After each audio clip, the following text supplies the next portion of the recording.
All right. Hi, I'm Hillary. I'm the Executive Director of Backline for those that don't know me.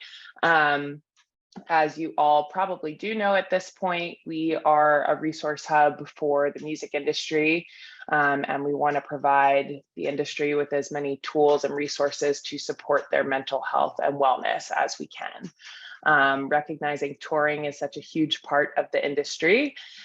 We have been hosting these monthly touring workshops for a few months now, and we're really excited about this one today that is focused on building safe spaces.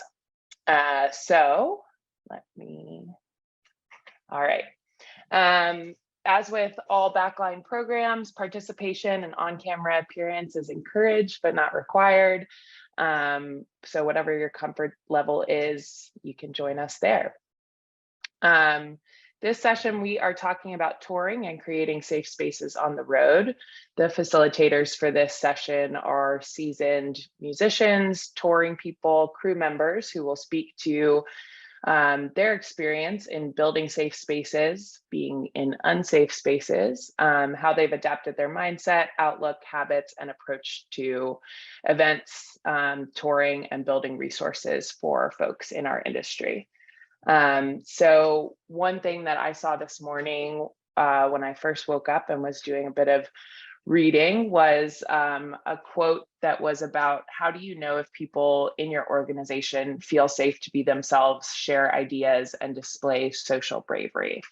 And what it encouraged was that you notice whether people are more likely to be interrupting each other from a place of enthusiasm or quietly and complacently remaining silent. And I think that's a good place to start, is what does a safe space look like? And what does it feel like? And how do you sort of know if you're entering that or if you're entering a space that maybe isn't there, and what you can do to drive it there? So I'm really excited to have one of my good friends here, Lauren, AKA her Mix-a-Lot. And Lauren is a musician herself. She also runs an organization called Fem House, which is doing some incredible work in educating women and gender expansive individuals on the technical side of music. But I also know that she hosts many events of her own, and really wanted Lauren to be here today to help us sort of unpack what a safe space is and isn't. And sort of what that looks like in your experience. Is that my cue? That's your cue. Thank you for those lovely words, kind words, and thank you for having me, of course. And hello, everyone. It's good to see your lovely faces. I think that, safe space can be sort of a bit of terminology that gets a little overused and oversaturated, such that it dilutes all meaning. I think for me, it exists in a number of different contexts. Like a safe space for the staff that I run, for instance, is different than a safe space when I'm in an artist context and I'm like backstage at a festival or something. A safe space is different for you when you're visiting a festival or when you're, talking to your boss, right? So I think for me, one of the commonalities in how I feel safe is sort of acknowledgement of our differences, acceptance, and like that can be sort of the most mundane thing, like asking for pronouns, like asking everyone to give their pronouns, specifically people whose pronouns like might be obvious, right? Like cis het people, right? And you kind of take it from there, right? And give people space, I think, to acknowledge who they are, and sort of put them in a position not to ask for acceptance of who they are, but rather feel empowered to show up as their full selves.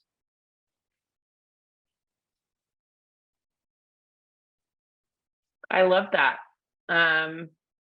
How do you, when you're producing your own events, how do you approach them? I try to create experiences that are somewhat universal. which can be a fairly easy thing to do when your experience is sort of music-based, right? Universal language. And I try to create experiences that are almost a little bit agnostic, right? That what's really funny about that is because my organization is called Femme House. That's the word femme has very specific connotation, and like to use that as an example, when I'm producing a Femme House event or a workshop or whatever, it's more of an encouragement to find the femme in all of us, even if you don't identify as femme. We all have multiple energies, and we all assign names to those energies, right? And it's really about sort of getting people in the same wavelength of acceptance of that energy. I also think that one thing that is important and doesn't get talked about enough, in my opinion, specifically when producing live events, is that really simple things like having a chat with security before the doors open about what kind of people to expect and how to treat them with care and kindness and hear them and acknowledge them as full human beings. I've been in a lot of experiences where that talk didn't take place, right? So simple things like a 20-minute like mini training with the staff at the venue, with the bartenders, with the GM, with the security about like, yo, there's going to be a bunch of trans people here tonight. You may not have ever seen a trans person in real life. They're human beings.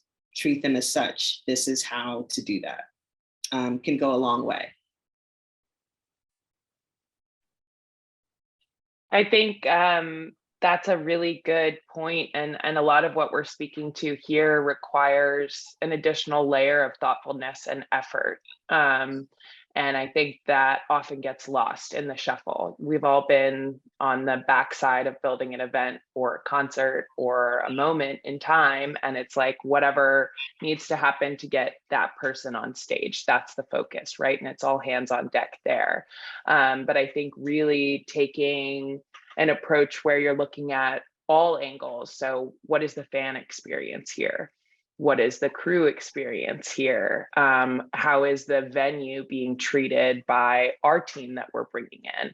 And trying to take a crack at sort of understanding, at least on a surface level, those experiences and speaking to them by name, I think is a really good way to sort of build an additional layer of maybe not safety, but maybe concern and care there, where especially I think if you are that person that is doing those conversations, that is having those conversations, you become sort of the face for it for the rest of the night. If security has an issue, if somebody else in the house has an issue, they're coming to you as an escalation point, which I think can really help, to smooth some things through, as we know all sorts of things happen in those moments. So that's really awesome and helpful, I think, starting place for the rest of our conversation. But certainly, if you have more to share with us as we go forward, please feel free to jump in. Yeah, for sure. Thank you. Yeah, thank you. Next up, we have Mimi Renée, who is a mother, a producer, and a community steward. She's been in service for more than 20 years within the live events and music industries, producing gatherings and designing operations from a discipline concerned with human experience, community vitality, and systemic change. Mimi is now integrating her experience managing operations for Diversify the Stage, a community of industry professionals founded by Noel Skaggs, co-lead singer of Fits and the Tantrums. And Diversify the Stage is embodying inclusive workplace practices and enabling greater access to opportunities in live events, music, and touring industries for disproportionately impacted communities. So Mimi, we're really excited to have you here. I'm going to pin you up to the stage, and we're looking forward to hearing about your experience. Thank you for having me. It was great to just hear from you, Lauren. I think I may continue on a path that you started on when you were talking about energy in a space. what's been clear to me across 20 years of live events, of festivals, of touring, is that there's no such thing as a safe space, and that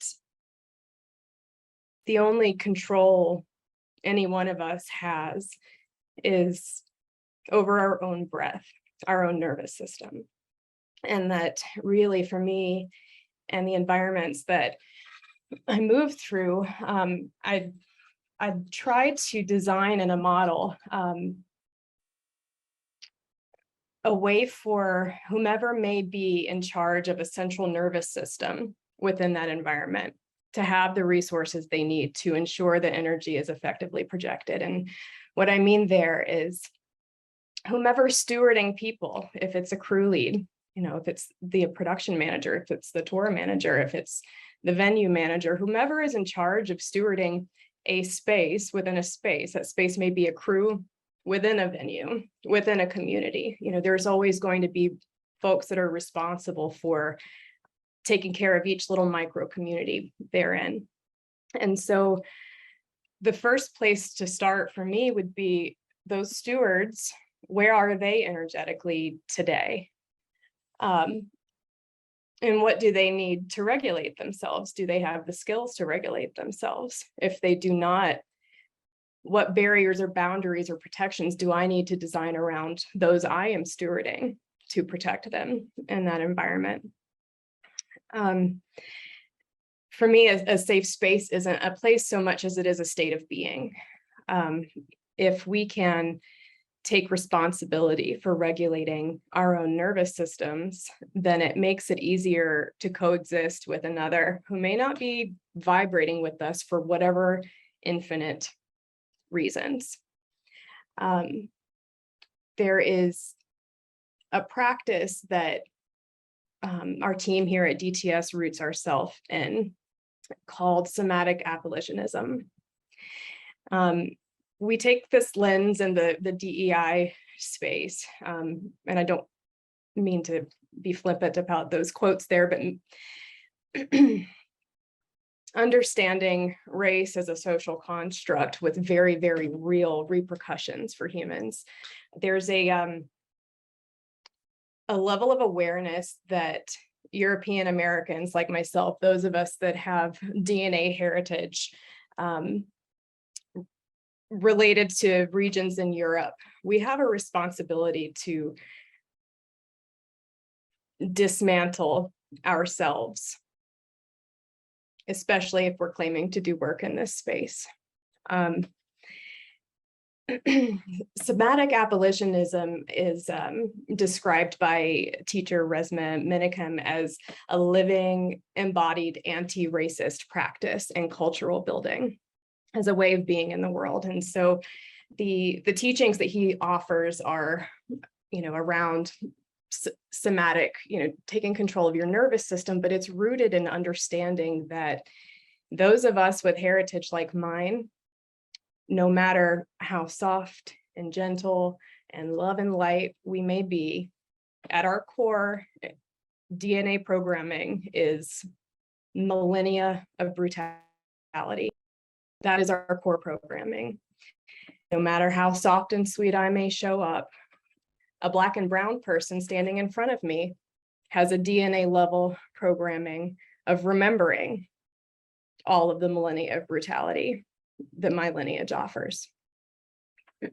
And so being a safe space as a white-bodied person takes on a new level, must take on a new level of awareness of how we move through the world and how we are perceived, how we've moved through the world for a long time, not only brutalizing others, but ourselves as a way of being, and what that looks like today in anxiety and in reactivity, and how quickly we get to that place with the expectation that those outside of us regulate us. So returning to this age-old wisdom that all lineages contain, pre-colonial, pre-Inquisition, We all have a DNA remembering, if we can walk our paths back to it, of human bodies respecting other bodies, of honoring other bodies, and of energetically resonating with them. So safe space is a becoming, and it takes a significant amount of solo internal work.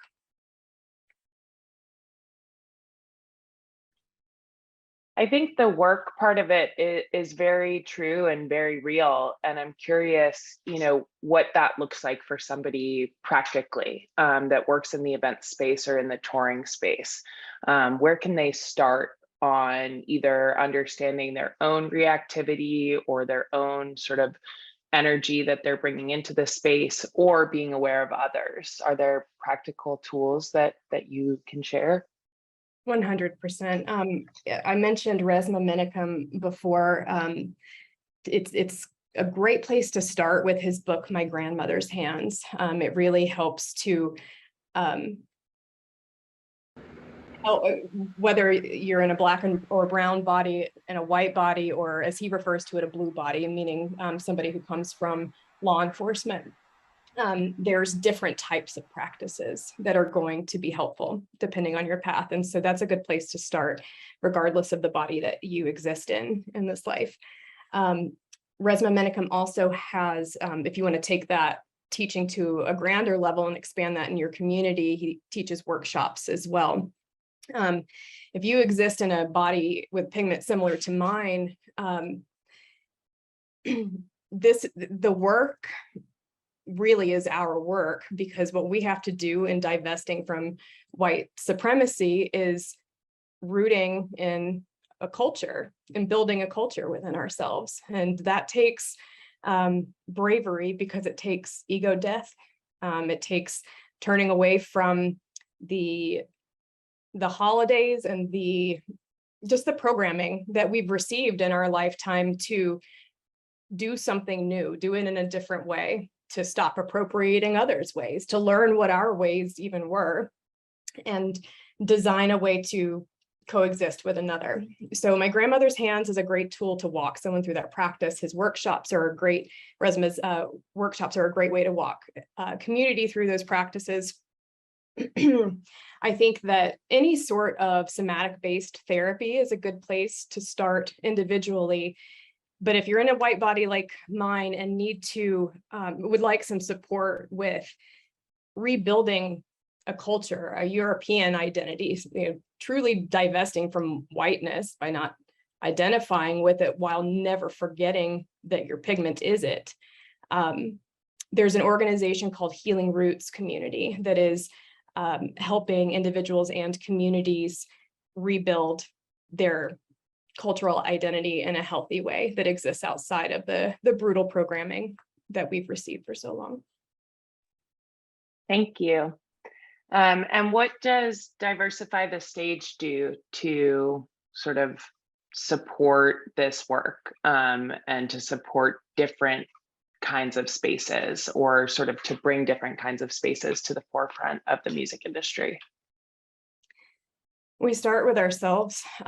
We, as a team internally in our operational design, we move together. And so our workflow is, I guess, ritualized in a way, that we understand that we're a community. And so we're intentional about our openings and intentional about our actions, and we're intentional about our reflections.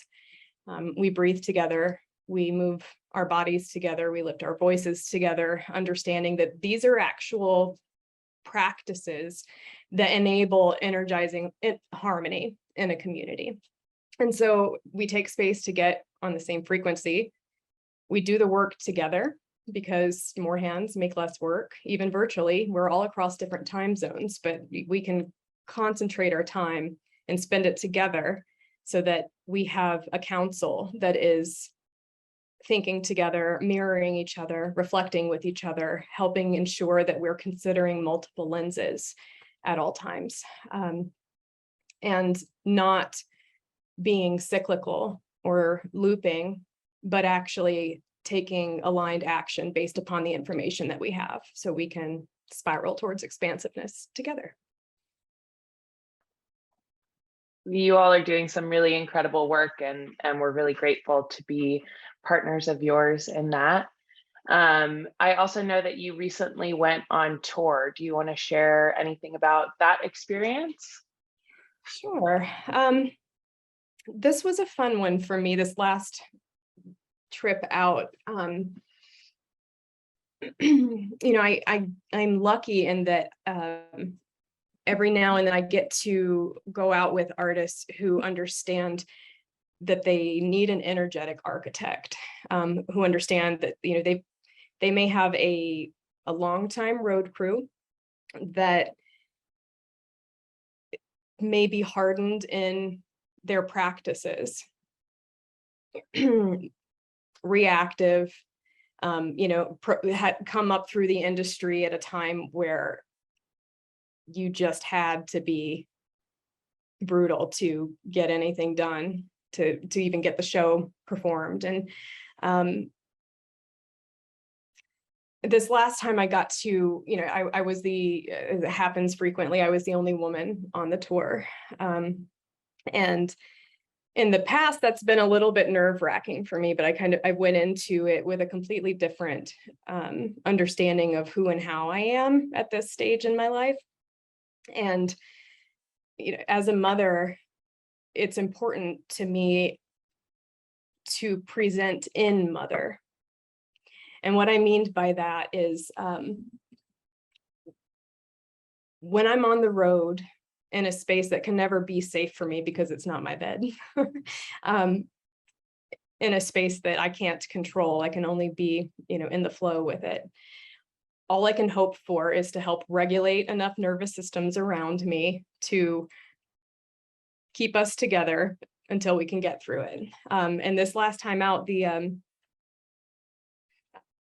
choice that I made was to remain in mother, to know that I was going to be facing reactive moments as a 5'4" petite woman, with men who get loud and angry when they're frustrated. And I chose this time to recognize, to not let my past trauma have me believe that these men were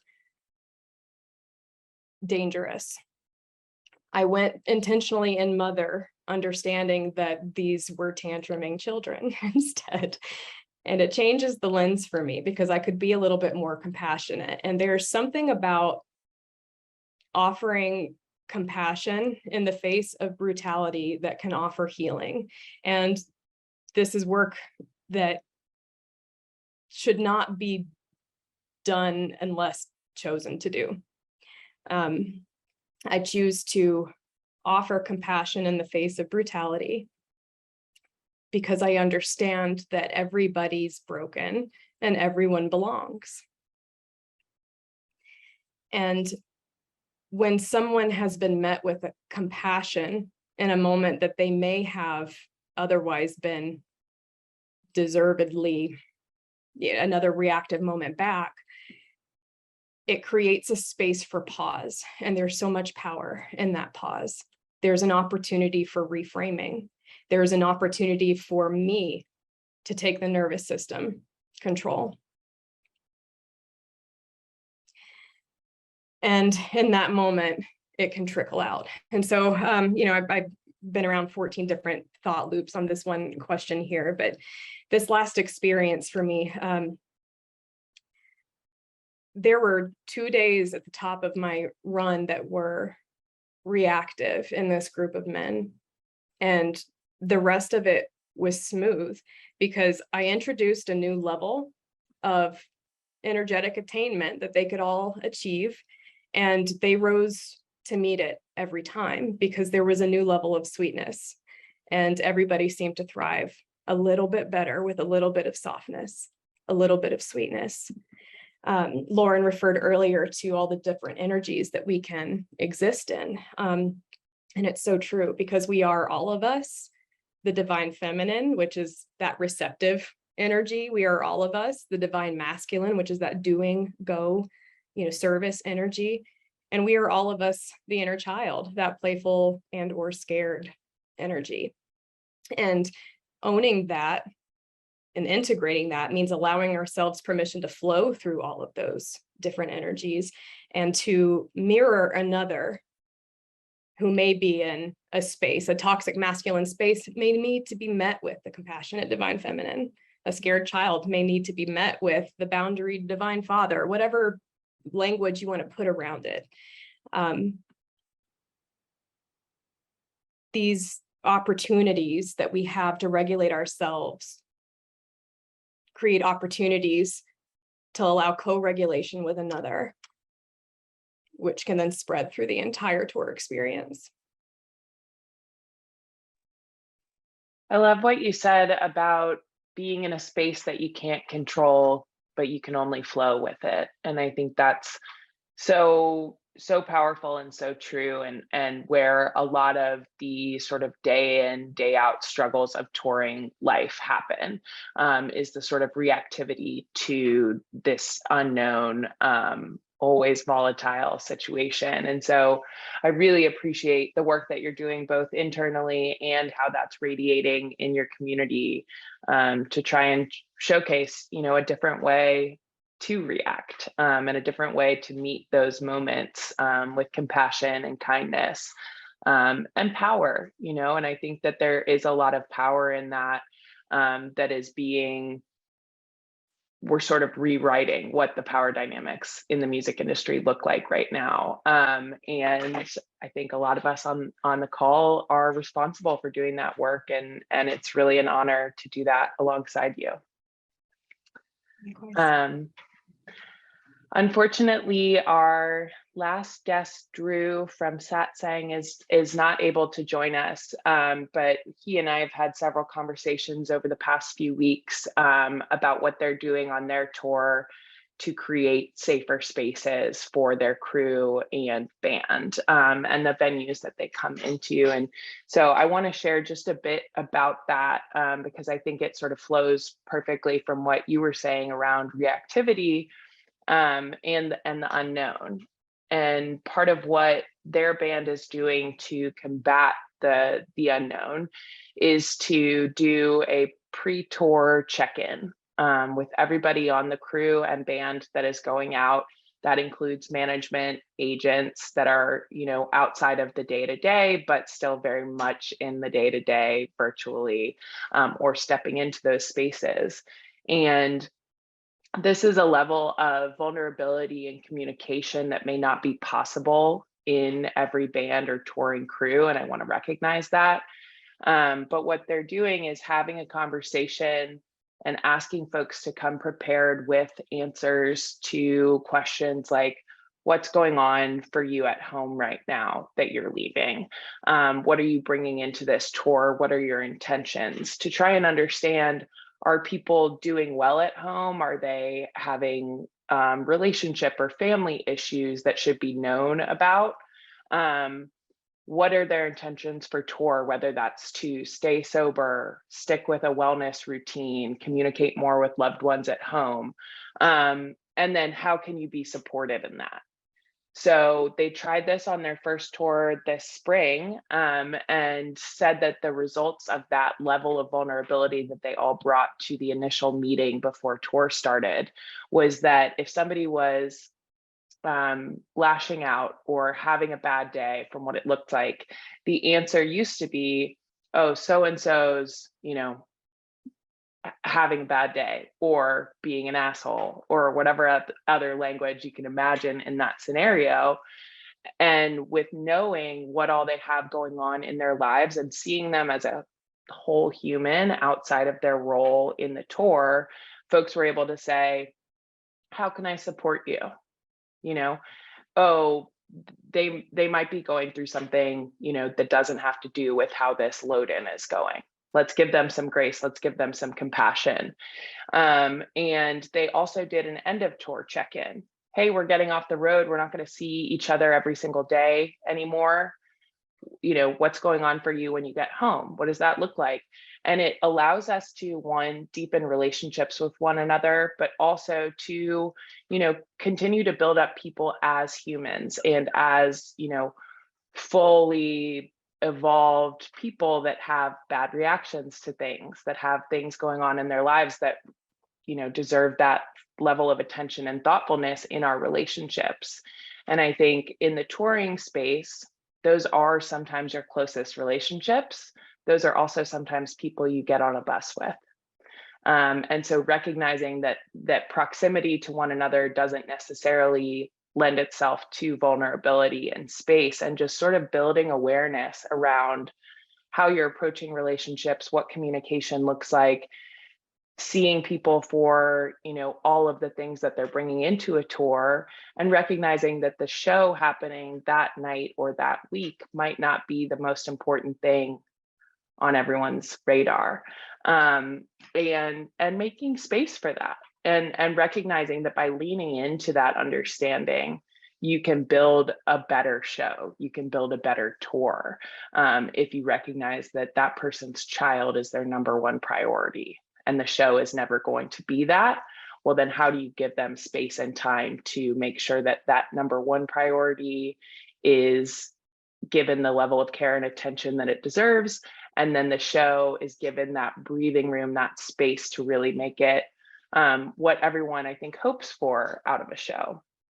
So I'm bummed that Drew wasn't able to make it on, but I did want to be able to just share that with you all. And now we have some time for question and answer, open discussion. If anybody's there that wants to bring up a conversation point, I think we have a great group of people here that we can sort of dive in.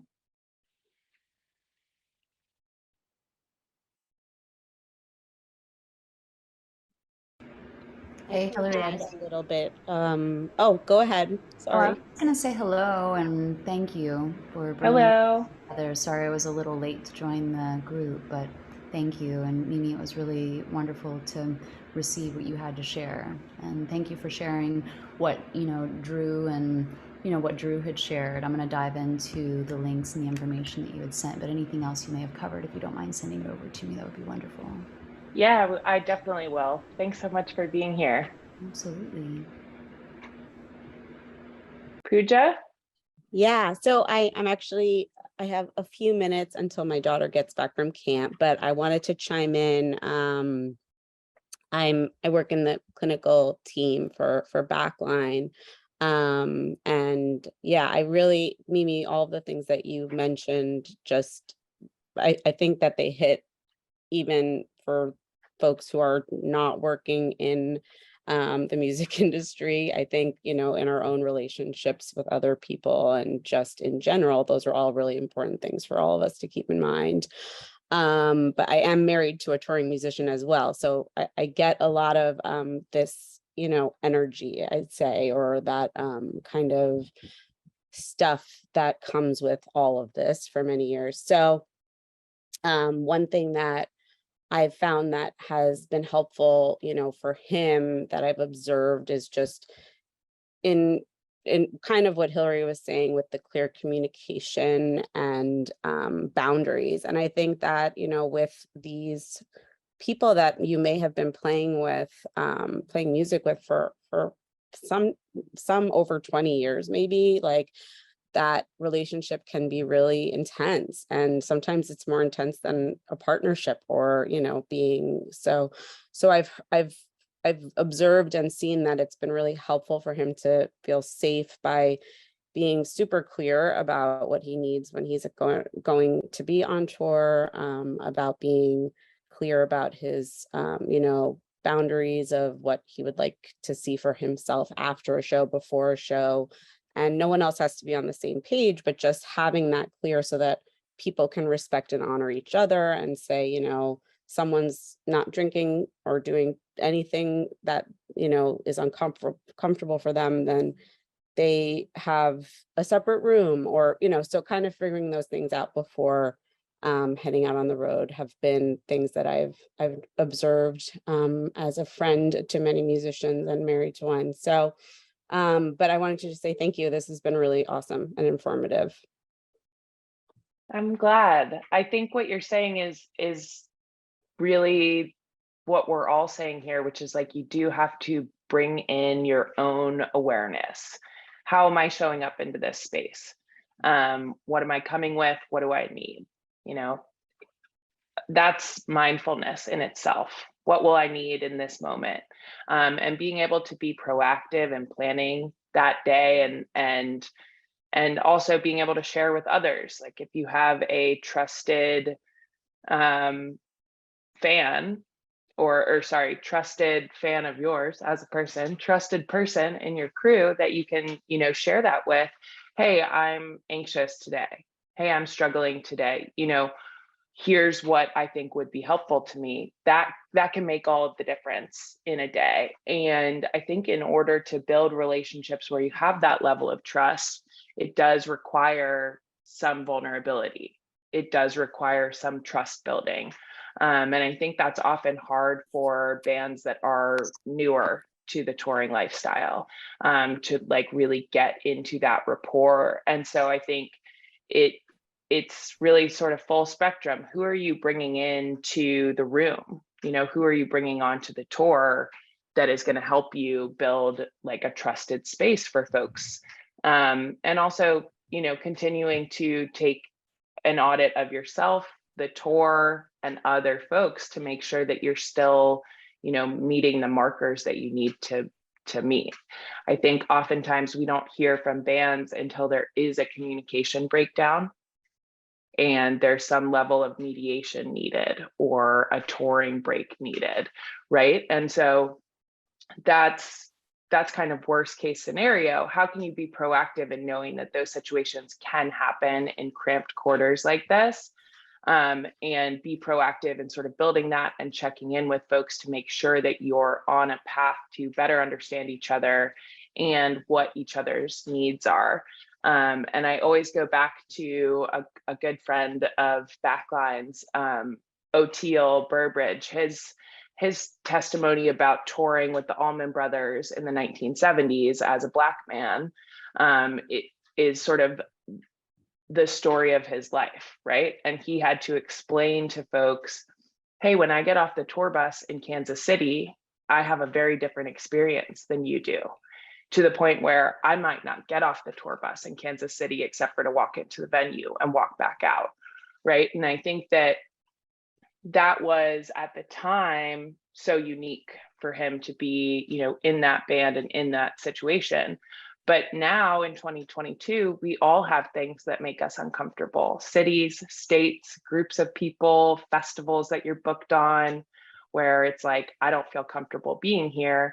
Well, how do you share that with the people that you're with, or build a plan to where food is brought to you on the bus or in the hotel room, or you're making a plan to leave with someone, or to, you know, set up a FaceTime with someone at home that makes you feel safe, right? And I think we all have identities and experiences that can make situations harder for one of us. And it's, you know, easy to want to keep that in, but it, if anything, what we're doing here is trying to encourage folks to like lean into that and figure out who your trusted folks are so that you can share those things with them and build, you know, a better experience for yourself and the people around you. And anytime I feel that this work I'm doing on myself, or sort of the awareness that I'm bringing to myself, is taking away from the service that I'm attempting to bring to others, I, you know, think about it in the way that Mimi was describing earlier, which is you are bringing your energy into a space, and every single person that interacts with you or is around you is going to pick up on that energy. So you are responsible for regulating yourself and knowing what your needs are to be able to regulate yourself and show up in service to your community, whether that be making the music happen or promoting the event or producing the event. You know, all of us in this room have some role in making the music happen. And so recognizing the responsibility there is to take care of yourself, I think is really powerful work and requires some serious investment. I see that we have Drew here. Drew, were you able to hear us this time around? Yeah. Can you guys hear me? Yes. Oh yeah, there was like a glitch in the matrix earlier, but I think I think I fixed it. I'm glad that you were able to make it. Yeah. I shared some of what you all were doing around your pre-tour check-ins. I'm not sure I did it any service, but I'm really glad that you were able to hop in, and we'd love to hear from you. Yeah, shout out to everyone that shared. I caught the first part, and then I caught the tail end of what Mimi shared. You know, for us, I think it's just important that we just started doing this last tour, and it changed the whole dynamic of, just like at the beginning of the tour, this very simple check-in. What's something that you're dealing with at home that might be, you know, and it's obviously, we're all a really tight bunch, so there's really no trepidation with openness in our crew, but you know, something that you're bringing into this tour that's heavy, or maybe not heavy, maybe fun. Where's your energy level at, and just getting as much context as possible, because anyone that's touring can attest to kind of have these things where it's like, oh man, Carl's kind of being a dick, like I wonder if he's mad at me, and then you kind of start wondering, like, is it me? Did I do something to him? Is he mad at me? And then what we've found is when we have this pre-tour, mid-tour, post-tour check-in, the likelihood of anyone taking anything personally kind of falls off the map, because we're all given this context of where everybody in the band and crew is at. So it just kind of feels safe. You know, if someone in the band or crew is being a certain type of way, it's like, oh yeah, you know, he's had that thing with his wife right before he hit the road, so he's kind of carrying that, and it really just allows us to kind of be there for each other in a better way, because when we're not taking things personal, you kind of, at least for me, my default is like, oh man, how can I help? And you know, like Hillary, like you and I talked about on the podcast, when you know someone's having a hard time, there's those little things you can do on tour, like, hey, I got you a coffee, hey, you know, I picked you up some tacos when I went to this place. And then we just found this last tour that we were all just so deeply in love with each other the entire time, rather than kind of wondering what the hell was going on the whole time. So, and everyone knows their band and crew different. So I think any way that people can just form those, and each check-in will be a little different, you know, before a tour that will look a little different than like, okay, well, where's everyone's energy level at? Is what's everyone struggling with now? And then at the end of like, how does everyone feel about going home? How do we feel we did on the tour? And yeah, in our one tour experience of doing this process, we just found ourselves understanding each other way better and just feeling way closer. That's awesome. I'm so glad you were able to hop in and share from your experience there. I love that you said you were so madly in love with each other, because that really is the dream. And it sounds like that, you know, check-in was helpful in achieving that, which is really powerful testament to that. And I think it's a little scary, right? Like to put more humanity in this sort of big machine of an industry that we all work in. Like, you get on the bus, you go into the venue, it all happens, load in, you know, and there's sort of this gruffness to the industry that I think we all like sometimes, and also, you know, are actively trying to build sort of different spaces around, because there has been a lack of humanity and a lack of vulnerability there that I think, you know, does us all a disservice. And I want to speak quickly to, you know, the power of wellness in creating a healthy mindset for yourself and for others. There are so many different wellness modalities. I think that it's very different from person to person, but breath work has been an absolute game changer for me to be able to walk away from a moment of reactivity, grab a quick breath work, and come back into that space feeling more grounded, more regulated. Morning meditation, same thing. That is sometimes my only opportunity to be alone all day. And I find that it allows me to navigate situations with more grace and compassion for other people than I have on the days when I don't catch it. If you're at all interested in trying some different wellness modalities, we have a bunch available to you for free via Backline that I will drop in the chat. Mimi, I see your question in the chat for Drew, and I'm not sure if he can see it from his phone, so I'm going to read it aloud. How do you do your check-ins? Via conference call, Zoom, or in person at the start? Mimi says her team lives all over and we struggle with connecting because some have some technology aversions that prove to be very challenging. Yeah, that's a good question. Also, Mimi, huge fan of your band. Yeah, really dig your band. Yeah, so what we typically do is like on this tour coming up here in a couple weeks is because we're the same thing. We always I always joke that when people are like, yo, where's your band from? I always say America, because we couldn't be more scattered. We have both coasts, Chicago, Charlotte, Montana, like we're all over too. So this tour, how we've set it up is we all get into Salt Lake City at different times of the night on a Tuesday.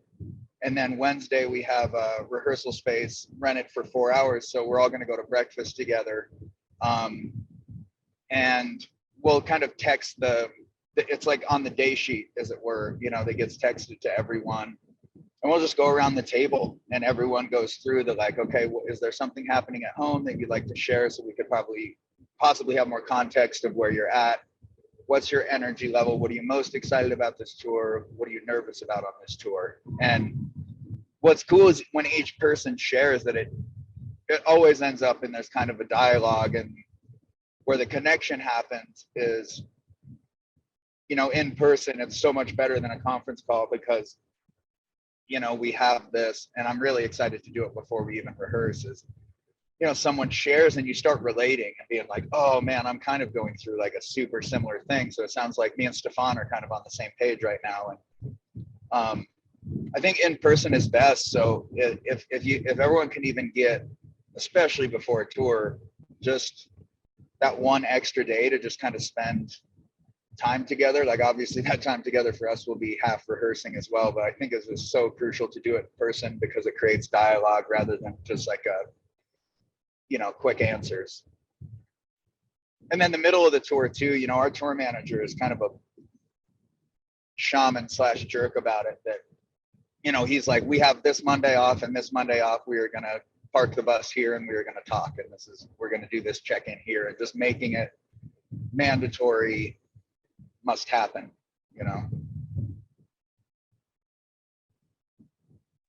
Thank you for answering that.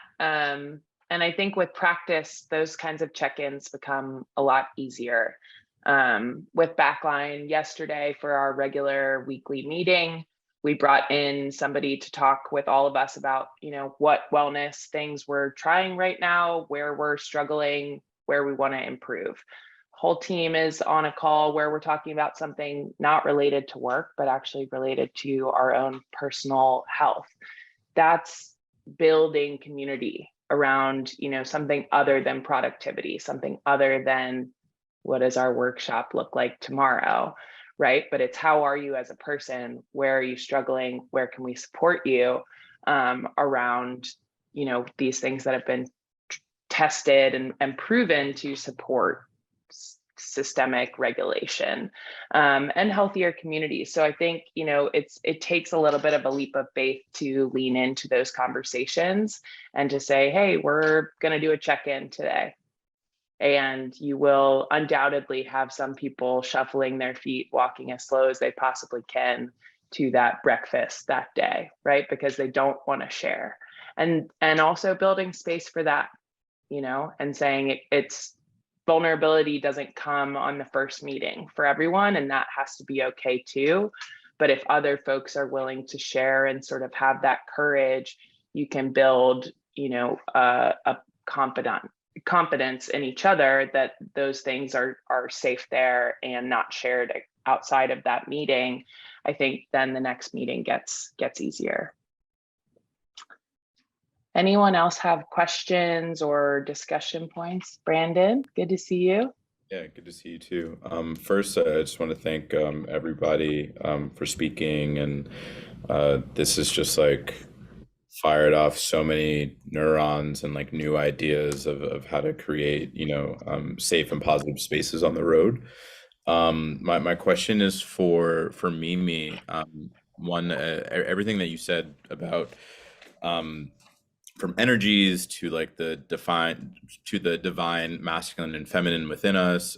It all resonated so much. I've been trying to sort of infuse my understanding of like quantum mechanics and energy and frequency and spirituality into my everyday work, and that is, you know, working with artists and brands and musicians. So really curious, you know, you said that you really offered love and compassion, you know, when you were out last on the road, and I'm wondering, you know, was that done in a formal sort of like setting, as in like you designing sort of like programs like you mentioned with Diversify the Stage, like you sing together, you really calibrate, you know, your team's frequencies, so you're starting at this like very connected level.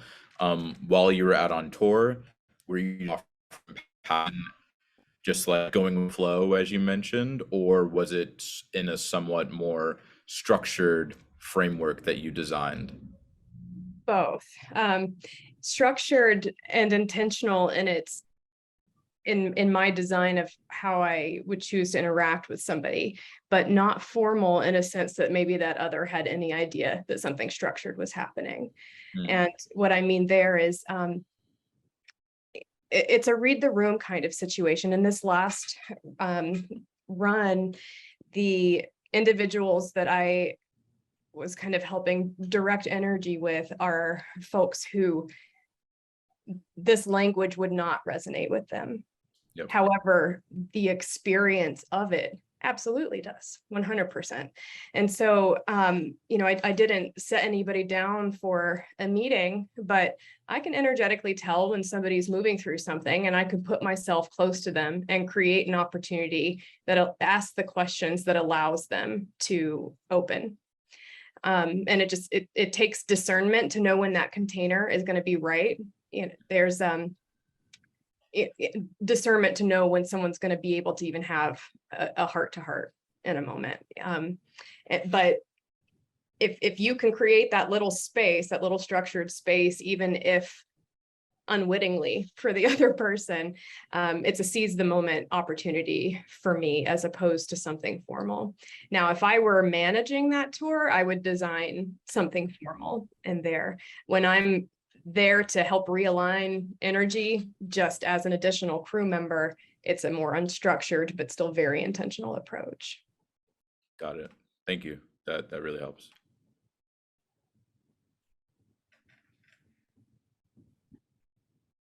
Anyone else? Any questions? Things that we should try? Book recommendations? Hype songs? Okay, cool. Well, y'all know that I love when a meeting ends early, even if it's just 2 minutes, I'm gonna take it. Thank you all so much for being here. This is important stuff that we're talking about and that you all are doing in your own communities. So I'm grateful to see you, and we'll see you next month. Well, thank you. Thank you. Thank you, Mimi. Thank you, Lauren.